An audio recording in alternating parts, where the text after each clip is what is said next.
Today is Wednesday the 10th, right? Okay, so we're just supposed to work on DC biasing. Okay, we can do that too. Great. I thought that lecture was going to be way too short. That makes sense because I'm actually technically a stitch behind. Okay, so for the most part, we've actually talked about this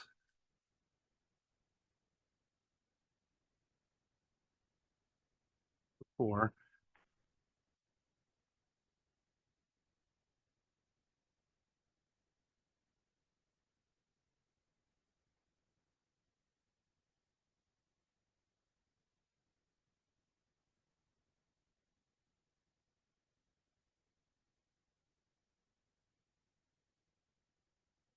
So if we have a BJT where we're setting our supply voltage, which I'm going to call this VCE is greater than some voltage VBE, we should have a circuit that looks something like this.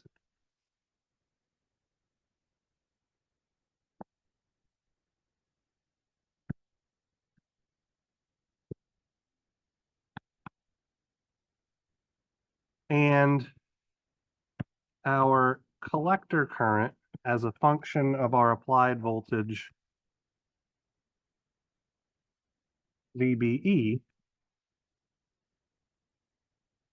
will have an exponential growth like so, because we know that our collector current IC is equal to IS times the exponential of our base emitter voltage VBE over our thermal voltage VT, right? That's a relationship that we've already covered, and we know that our base current and our emitter current are related to IC by beta and alpha respectively, okay? So we can figure what all of our currents are in a circuit with this particular relationship. Now, let's look at what would happen if we had a constant VBE and we varied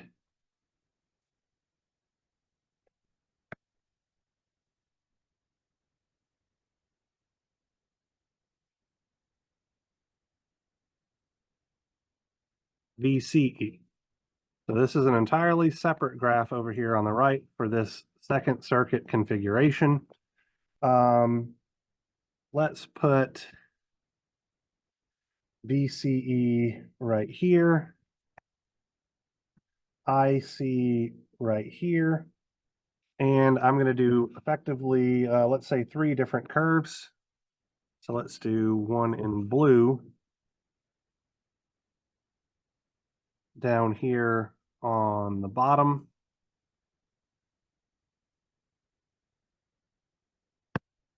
Then let's do one in red like so, and then maybe one in green like so. And the reason why I'm choosing to start these plots further and further into VCE is because we need VCE to be greater than VBE to be in the forward active region. So this curve in blue would be, say, IC for some initial value of VBE1. Our red curve would be IC for some second value of VBE2, where VBE2 is greater than VBE1. And lastly, this guy up here would be our collector current as a for a fixed value of VBE3, where VBE3 is greater than VBE2, which is greater than VBE1. And then prior to this, we would have our saturation mode of operation. So effectively, this region right here, damn it, represents our forward active.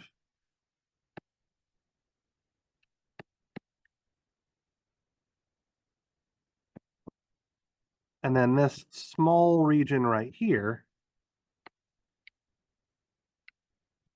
is for what's going on in saturation. And so these curves should actually look like this in the saturation mode.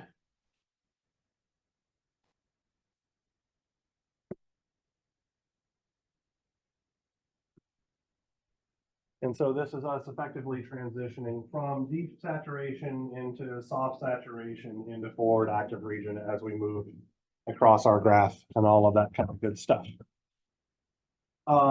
So this plot here on the right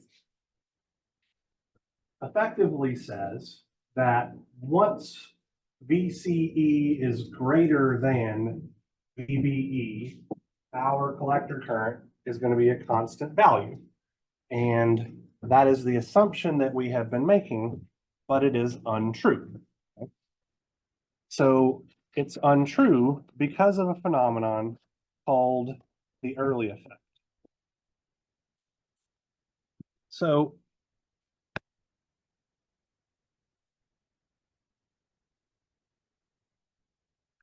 this is named after some guy, I'm presuming, because almost everything is named after men, whose last name is Early. Our prior model for our capacitor current, IC is IS EXP VBE over VT. We learned that IS was the area of the base emitter junction times Q times the electron diffusion coefficient, because we're dealing with an NPN BJT, Ni squared divided by the dopant concentration of the emitter region divided by the width of the base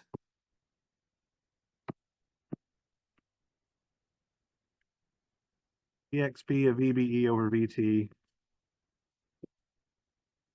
minus 1, right? So we talked about this briefly before, but the width of the base plays a critical role in what our collector current is. And we have erroneously assumed that the width of the base is a constant thing in our device. When we reverse bias our base collector junction, we are actually changing the effective width of the base because we're making that depletion region larger, which means the length of the base is actually getting smaller, right? So as the width of our base decreases, the chance for recombination to occur in the base region must also, is it going to increase or decrease? It'll decrease, right? Because if it's shorter, there's less opportunity for recombination to occur. So if there's less recombination occurring, what should happen to our collector current? It should increase. Absolutely right. So we describe this, or we mathematically describe this phenomenon using the early effect as follows. So our new relationship will be IC is equal to IS times EXP of VBE over VT times 1 plus VCE over VA, where this quantity VA is the early voltage, typically somewhere between 15 and 150 volts. So let me describe where this early voltage comes from. If we look at a plot of IC versus VCE, and let's say arbitrarily that this point right here is VBE for this circuit. Our collector current IC, so this is IC as a function of VBE with no early effect.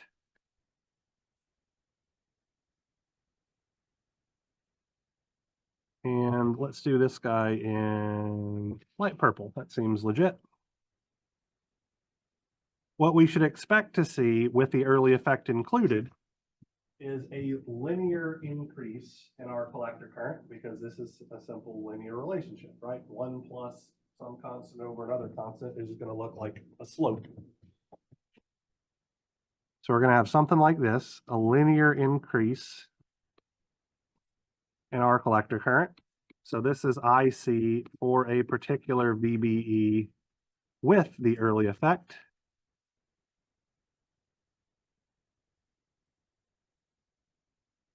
And then our early voltage is literally just the voltage we would see if we kept this linear slope going in the opposite direction wherever it crosses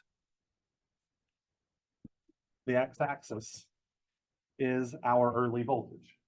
That's literally all it represents. It's nothing fancy or anything like that. It's just interpolation of this line to see what its x-intercept is, and we happen to call that the early voltage because it defines the slope of this thing. Yes, sir. Can you repeat that? Sure. So as our base collector junction becomes more reverse biased, which happens when VCE is getting larger, the width of the depletion region of the base collector junction increases. I can actually, let's draw a picture. Okay.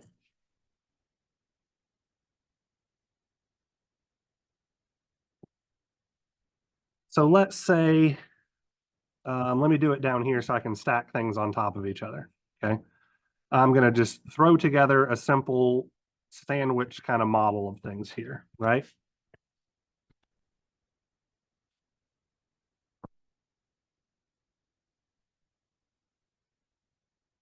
So let's make this guy over here be our emitter.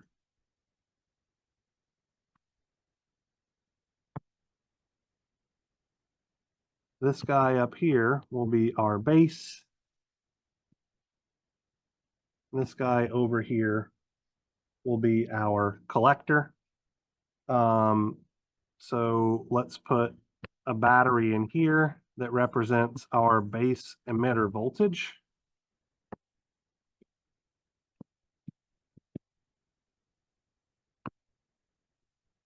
Just for the sake of argument, let's call our emitter ground.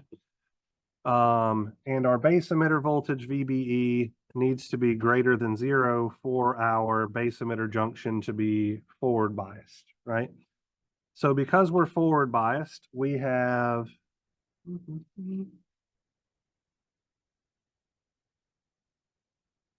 a very small depletion region for this junction. Okay. I'm also going to put in a voltage here that we're going to call VCE 1. So this is our first case. Okay. And we're going to say that VCE 1 is greater than VBE so that our base collector junction is reverse biased. Just going to tie this leg down here to ground like so. And then I'm going to plot the width of my depletion region on my base collector junction. And I'm just arbitrarily saying that it is this wide.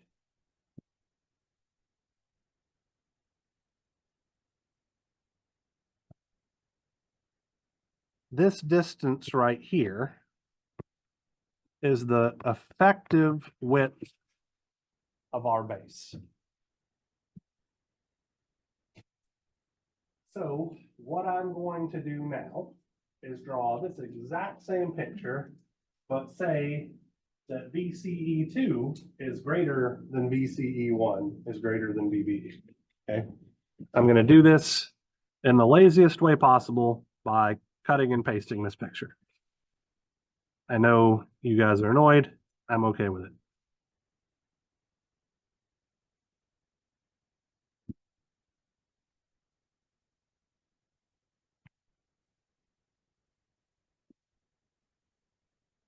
All right, so same exact situation, except that now this is a larger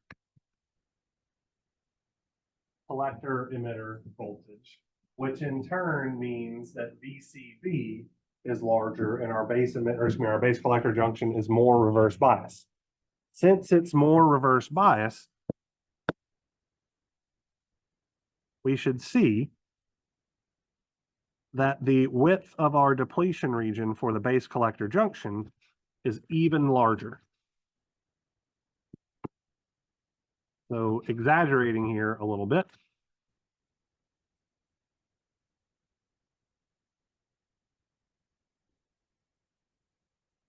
But this is what the effective width of our base looks like under our second condition.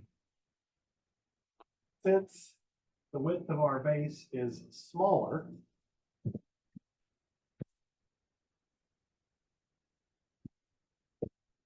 according to this relationship, our collector current should be higher.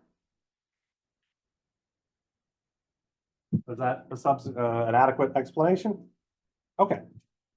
All right. And so we characterize that increase in collector current by simply adding this term 1 plus VCE over VA, where VA is our early voltage defined as taking the slope of how our collector current is increasing while in the forward active region mode of operation and just extrapolating where it's going to cross the x-axis. And then the negative of whatever that voltage is our early voltage. I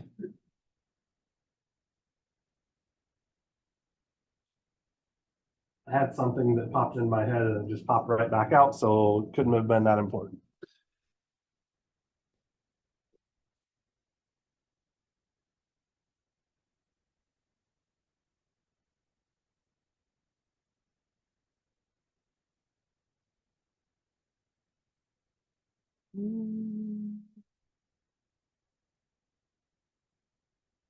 Okay, well, I'm trying to think about it, still wasn't clicking, so maybe it'll jump back up. All right, so now let's see how, oh, that's what it is, sorry. On your homework assignments and all of that kind of stuff, I typically won't say neglect the early effect or include the early effect or anything like that. What I will say effectively is assume the early voltage VA is equal to some finite value, or assume it's infinity. If it's infinity, it effectively means that it never crosses the x-axis, which means the slope is 0. So that's how you should interpret those statements. Realistically, and we'll see this in a moment when we look at the large signal model and the small signal model, most of the time, the early voltage is going to be rather large, so between 15 and 150 volts. So the early effect isn't going to have a particularly large influence on our DC operating point, but it is going to play a very large role in what's going on at our AC or small signal level. So very regularly, you'll effectively ignore the early effect for your large signal analysis and include it in your small signal analysis to have a better understanding of how your system is going to work as an amplifier. But we'll get to that in a minute. Okay, sorry for being more scatterbrained than usual. So, large signal model.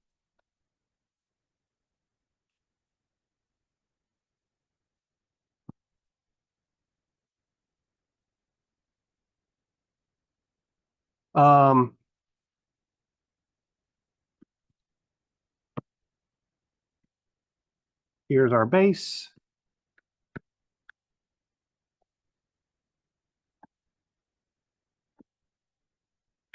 Here's our emitter. Here's our collector. This is our voltage VBE. This is our current IS EXP VBE over VT times 1 plus VCE over VA. So literally the only thing that changed is that our collector current is multiplied by that scaling factor that gives it a slope. Conceptual question here. Do we need to change the large signal model? So this is hopefully obviously the large signal model for the forward active region, but I will write it down just to be clear.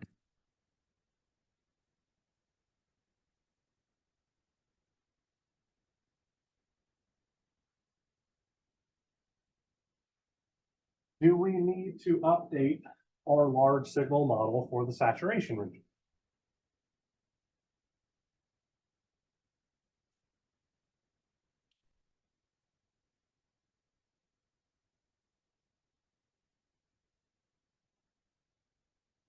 Gabriel, you're going to say what? Yes. You're going to say yes. You would be mistaken. So let's talk about why you're mistaken. The early effect only occurs under forward active mode operation. It is literally an increase in, or going from no slope in forward active mode to some slope in forward active mode. The early effect in no way, shape, or form is included in saturation mode operation because if anything, the width of the depletion region is actually getting smaller, which means we should see our collector current going down. And that's already taken into account in saturation mode operation because we're taking into account that holes are able to diffuse from the base up into the collector as well as down into the emitter, which wasn't the case for forward active. So we do not need to include this 1 plus VCE over VA term for saturation mode operation literally ever. The early effect only happens when we're in forward active mode operation. Okay. All right. So small signal model. So in our small signal model, we had two parameters that we were dealing with previously. We had transconductance and then we had our pi. So let's look around at a couple of things here, okay?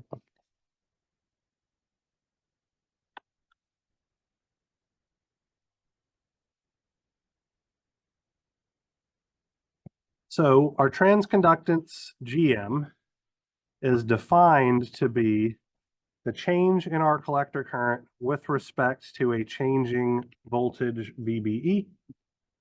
So we're going to take the derivative of our collector current with respect to VBE. And so that is the derivative of IS EXP VBE over VT times 1 plus VCE over VA, which comes out to be IS divided by VT times EXP of VBE over VT times 1 plus VCE over VA, or IC over VT, which means our relationship for our transconductance literally does not change whether or not the early effect is included. Still just collector current divided by thermal voltage. Yes, ma'am.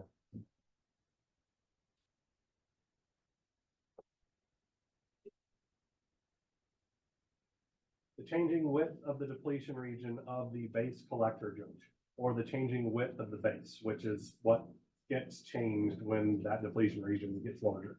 Yes. And particularly the fact that because that effective width is getting smaller, we should see an increase in the collector current because the collector current and the width of the base are inversely proportional to each other. Excuse me. All right, so our transconductance does not change. It should not be any stretch of the imagination that our quantity R pi will remain unchanged as well because it was defined to be beta over GM. If beta doesn't change because of the early effect, GM doesn't change because of the early effect. R pi isn't going to change either.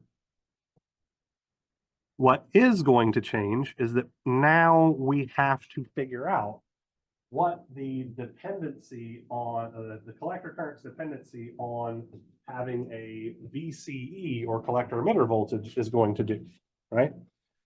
So let's look at this briefly here. We can say that our collector current IC will have some change. So let's call it delta IC. And this new collector current, as it were, is IS EXP of VBE over VT times 1 plus VCE plus some change in VCE over VA, such that our change in our collector current is just IS EXP VBE over VT times delta VCE over VA. We are going to define our resistance R naught. So this is an early effect resistance as the change in VCE with respect to the change in IC, which is VA divided by IS EXP of VBE over VT, or approximately equal to just VA over IC. So in our model, this is going to manifest itself as a resistor. So if this is our base, and just to be clear here, we're looking at the small signal model. So my small signal representation of my diode between the base and the emitter is the resistance R pi, across which occurs a small signal voltage VBE.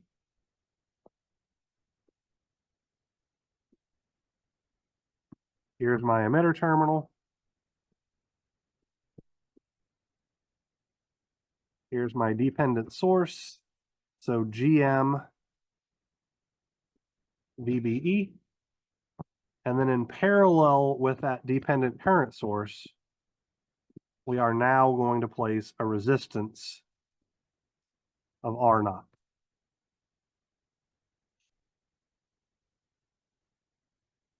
And the presence of this resistor R naught is going to wind up greatly impacting our voltage gain relationships when we use a BJT transistor in an amplifier configuration. Effectively, if we look at the circuit that we were dealing with the other day, I guess it would have been Monday, where we had a resistor placed between the collector terminal and our DC supply voltage. And when we shorted our DC supply voltage to ground by turning it off, this resistor R naught actually will show up in parallel to that resistor RC that we had previously, which means our output voltage for that particular amplifier configuration would have been negative GM times R naught in parallel with RC, okay? Well, R naught in parallel with RC by definition is smaller than just whatever RC was, which means it's actually going to cause a decrease in our voltage gain. So the larger our early voltage is, the larger our resistance R naught is, and the smaller the impact it will have on the voltage gain of our system. All right. So current voltage relationships for NPN BJTs, consider them covered.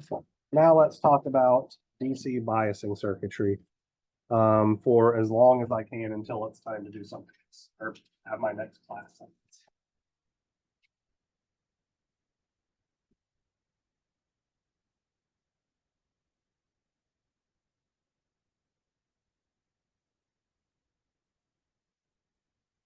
All right.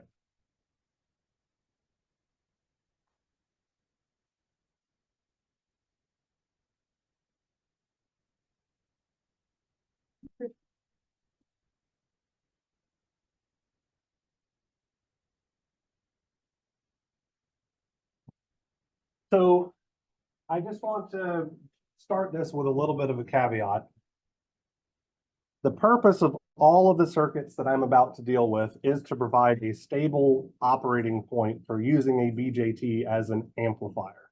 The amplification part is the interesting bit. This biasing stuff is boring as hell. I just want to be really, really straightforward about that.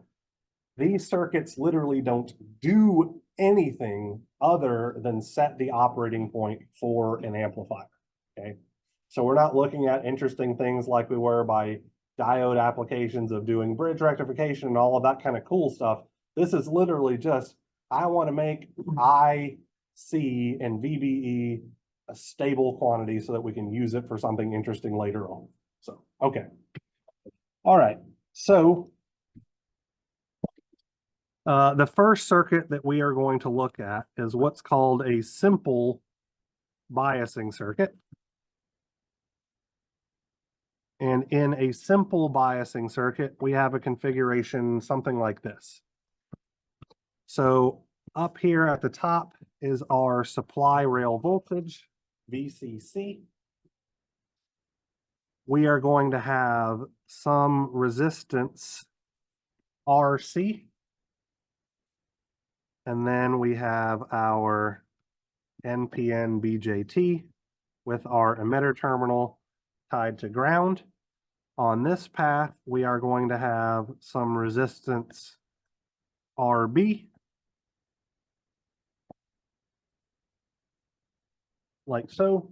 And the function of the resistance RB is literally to just make sure that our base current is very small so that our collector current won't burn out the device. So typically speaking, we're going to see that RB is usually much, much larger, 10 to hundreds of times larger than the resistor RC, so that our base current is small, okay? So let's define some things here really quickly. Let's do it like this. So hopefully fairly obviously, this is our base current flowing in. This is our collector current flowing in.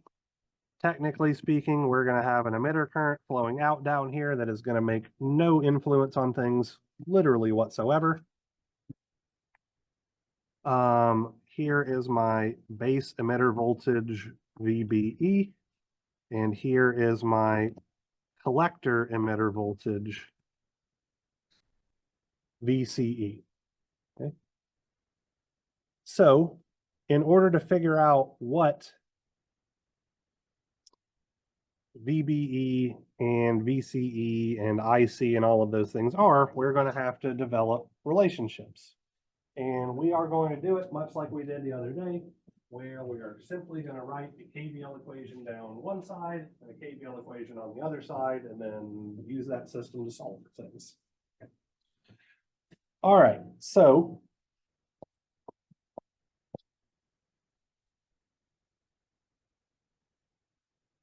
let's start with KVL at the left-hand side of the circuit. So we can see that VCC is equal to IB times RB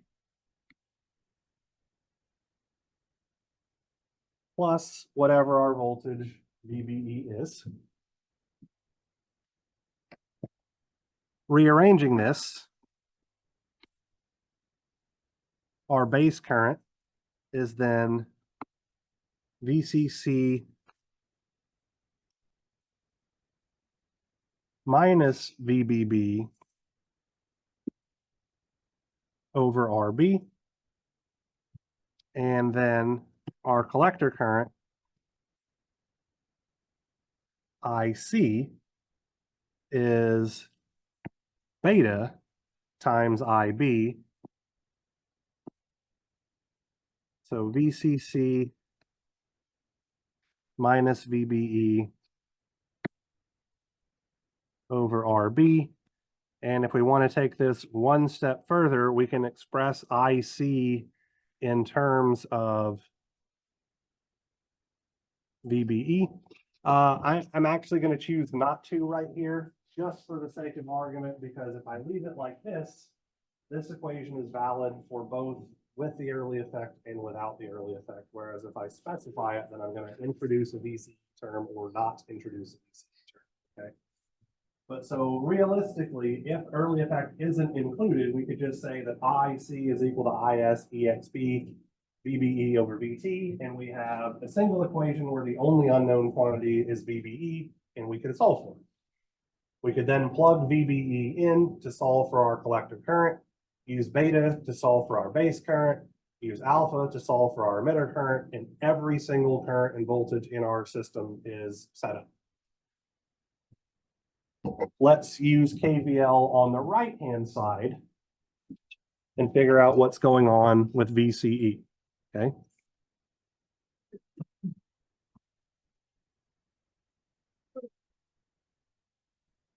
So KVL on the right-hand side of our circuit is going to look something like this. So we should have VCC is equal to ICRC plus VCE, which means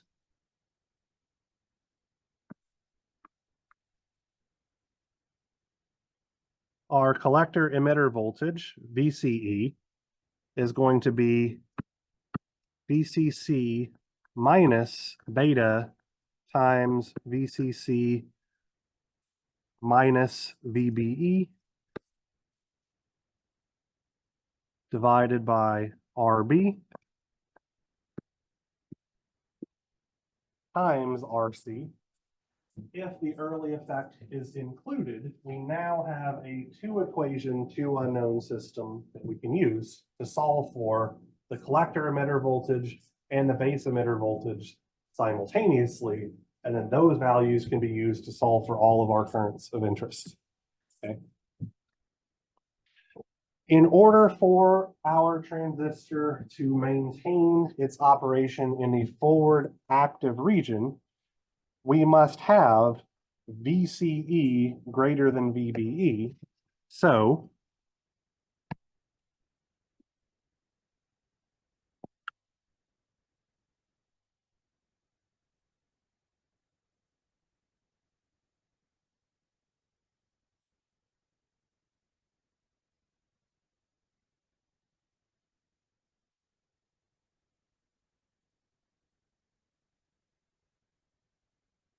which translates into VCC minus beta VCC minus VBE over RB times RC has to be greater than what VBE is. So this effectively serves as a sanity check to see if I'm, say, trying to design a self-biasing circuit and I want to make sure that I'm biasing my device in the forward active region by just playing around with resistor values, this lets me know whether I've satisfied that constraint or not. As a hint, your design work for this section of the class will be doing something just like this. Which reminds me, I don't know that I ever put up your design project for the diode step, so I've got to get my head out of my ass and do that. All right. So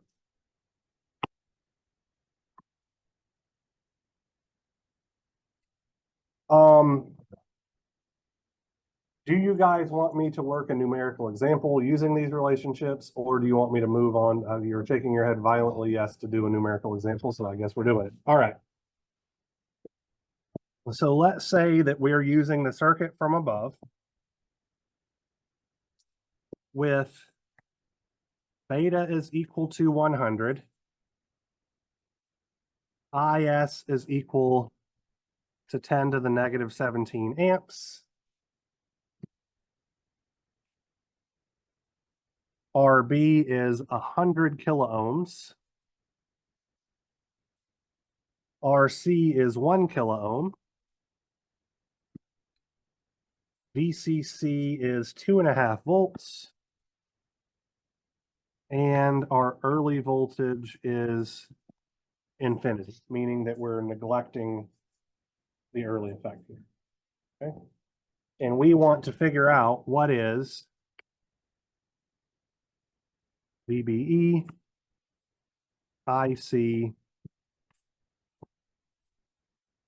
and VCE to make sure that this particular resistor combination using this supply voltage with this particular BJT winds up giving us operation in the forward active region. Okay. All right, so I'm going to use this equation right here. So I have IC is equal to beta VCC minus VBE over RB. I'm going to take it one step further. IC is equal to IS times EXP of VBE over VT. Since early effect is not included, which I can see from my early voltage of VA being equal to infinity, I don't need to bother adding that 1 plus VCE over infinity because that's literally just multiplying by the number 1. This is equal to beta times VCC minus VBE over RB. And this thing could be solved then for VBE using our numerical solver on our calculator or using the iterative method that I don't want to do because it takes too damn long, right? The only unknown quantity in this relationship is VBE. So if we solve for VBE, what we'll wind up getting is 851.937 millivolts. That value can be used to calculate IC because IC is equal to either beta VCC minus VBE over RB, or just as easily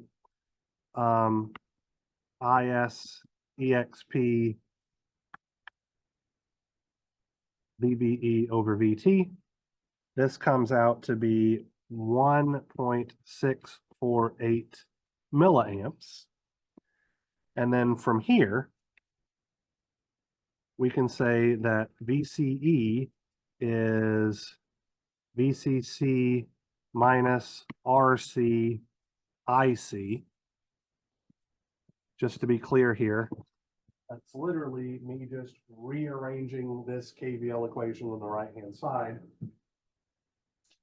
And we find out that our collector emitter voltage comes out to be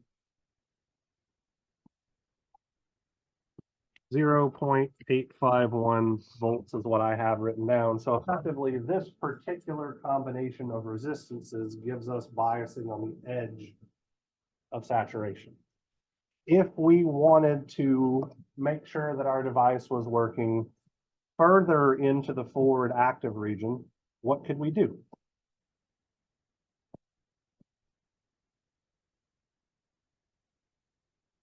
So I believe increasing RB or decreasing RC will both wind up giving us operation further in the forward active region. All right, so that is simple biasing.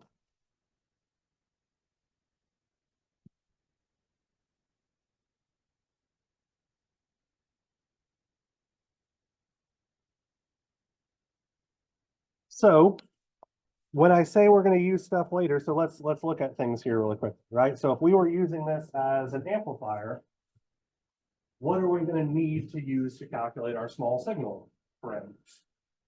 Mainly just IC, right? Because IC divided by VT over IC is our transconductance.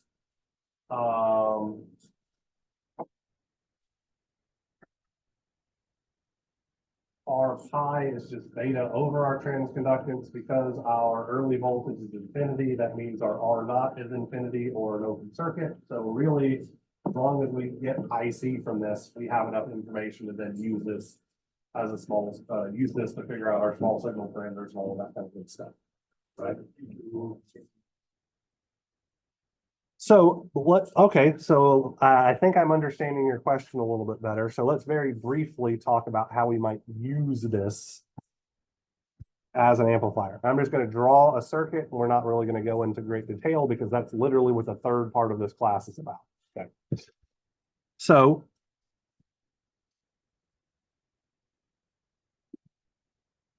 we have our self-biasing circuit here. Here's RB. Here's RC.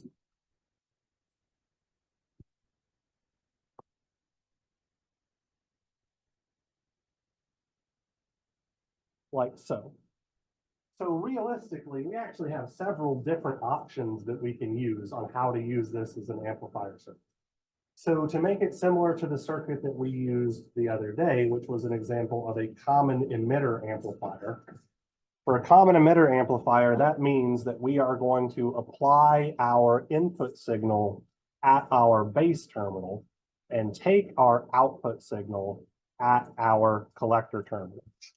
So that would mean that the out would be measured here. And you might be saying to yourself, well, where the hell am I going to put my input signal? Because these are tied to my supply voltage, right? So this is VCC up here. But actually, this brings me to a pretty interesting point as well.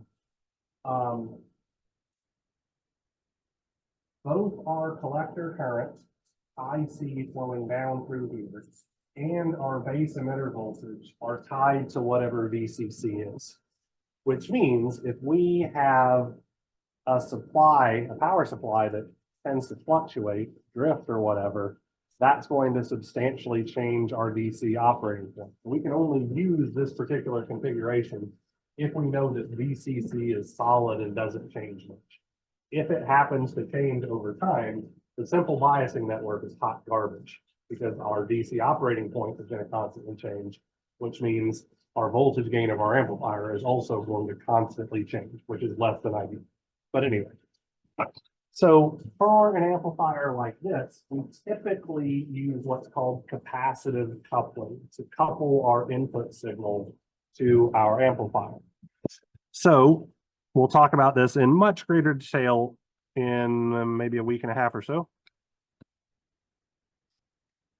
But here is some input capacitance Cn, and then this is where our small signal input voltage would be plotted for a common emitter amplifier using this network. Anybody have any idea why we might use a capacitor to couple our input signal?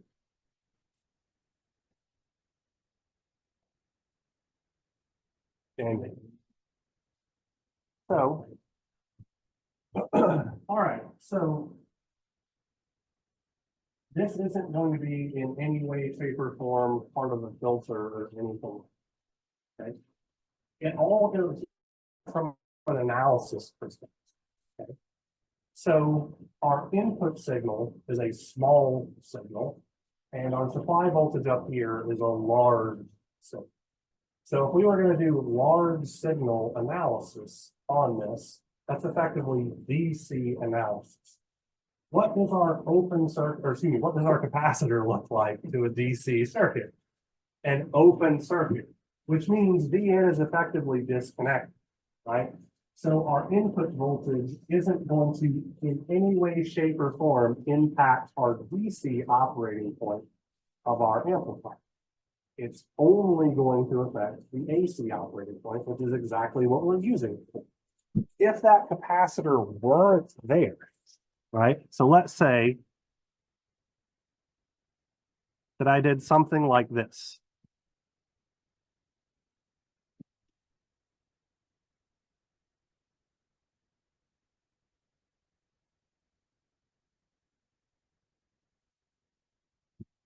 If this is a very small signal on the order of millivolts, VBE is now on the order of millivolts, which means our device isn't on. So it's not working as an amplifier literally at all, right? So we have to capacitively couple our input signals in order for our VBE to have a large enough DC value to actually make the device do something. All right, we'll get into way more detail about that in a bit. Okay, so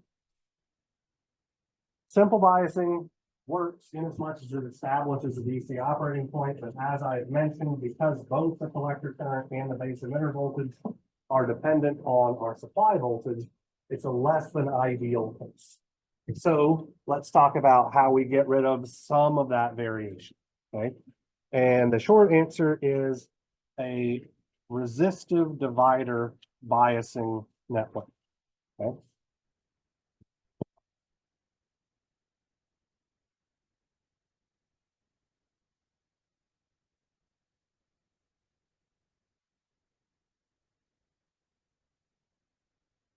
So in a resistive divider biasing network, we use, you guessed it, a voltage divider in order to establish our operating point for this guy. So on the left-hand side, we're going to have, excuse me, this is the right-hand side. Our resistor RC, here is our BJT. And then over here on the left-hand side, we're going to have a voltage divider network. So here is some resistor R1.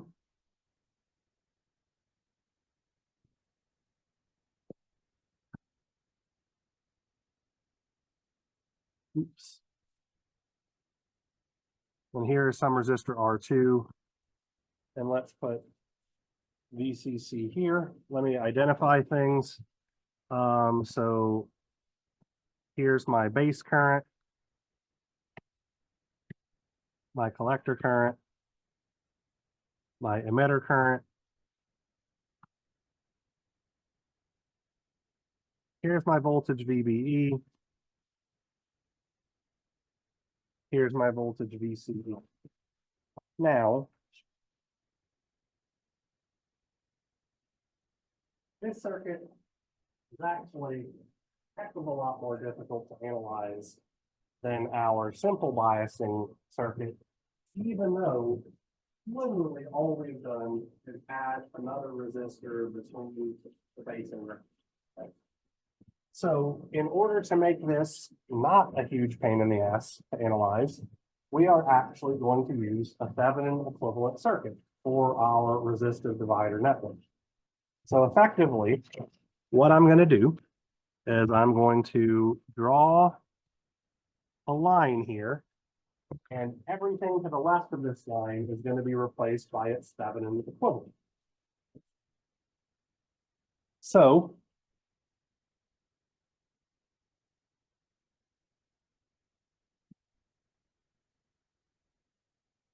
here's VCC up top. Here's my resistor R1. Here's my resistor R2. And my Thevenin voltage is going to be the voltage drop across the resistor R2. So how would we figure that out? It's a voltage divider. Yeah, so VCC times R2 over R1 plus R2.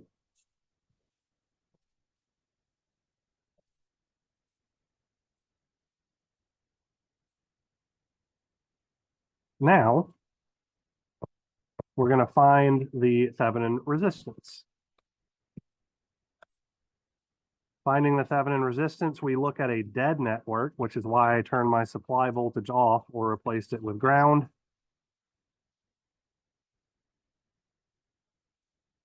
What do we see?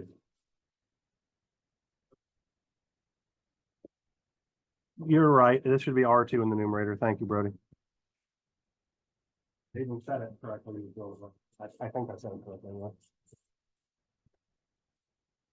Yep. So just R1 in parallel with R2.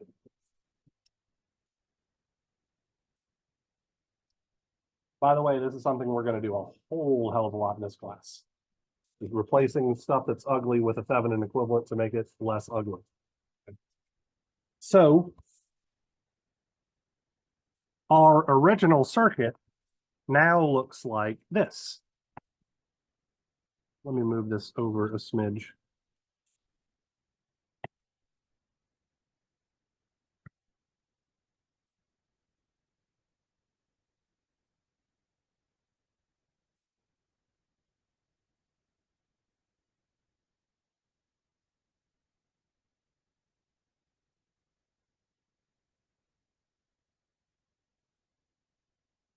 And let's go ahead and identify all of our quantities.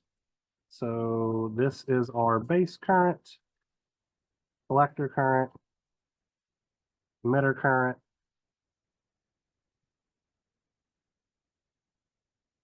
VBE, and VCE.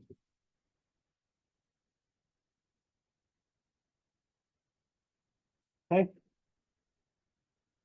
So now, effectively, if we write the KVL equation around this loop and the KVL equation around the right-hand or down the right-hand side, we will wind up with a two-equation, two unknown system that we can use to solve for VBE and VCE, regardless of whether or not we have the early effect present. And then once we know those voltages, we can calculate every possible current and all that kind of jazz. So let's go through the motions there. Okay.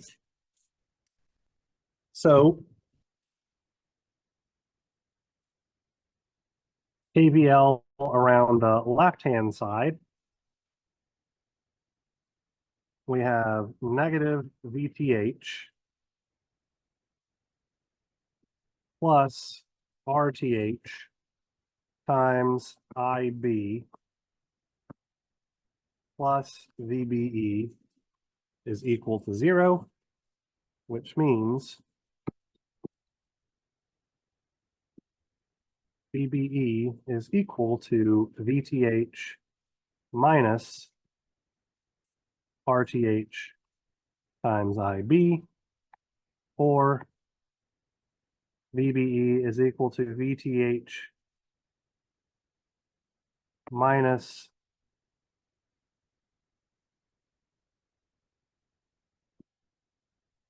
RTH times IC over beta. And then obviously, if the early effect isn't included, then we have one equation, one unknown system that we can use to solve for VBE. If the early effect was included, then we would need a second equation for VCE, which is what we're going to get by writing KVL down the right-hand side. Don't know that I have enough room to tuck it in over there on the right, so I'll just write the equation down here. So KVL along the right-hand side is VCC will be equal to RC IC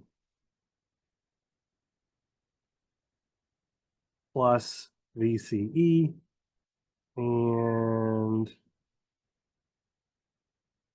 realistically, we can kind of just leave this one like that, rearrange it if we need it, because we know that IC is related to VBE by itself if the early effect is neglected, and IC is related to VBE and VCE if the early effect is included.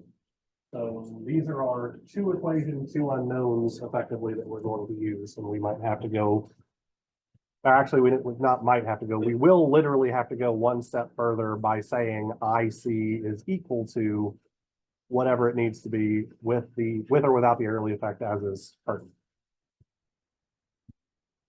All right, I don't know that we have enough time to cover the full resistor biasing, also known as emitter to generation biasing today, so we'll do that on Friday. That'll be our first thing before we get into PNP BJTs, I think, yeah. Yeah, we'll spend 30 minutes tops on PNP BJTs. For the most part, it's literally put the emitter on top, collector on bottom, and then change the subscripts. Literally, for your small signal model and your large signal model, flip it over. Which is why I waste no time talking about it.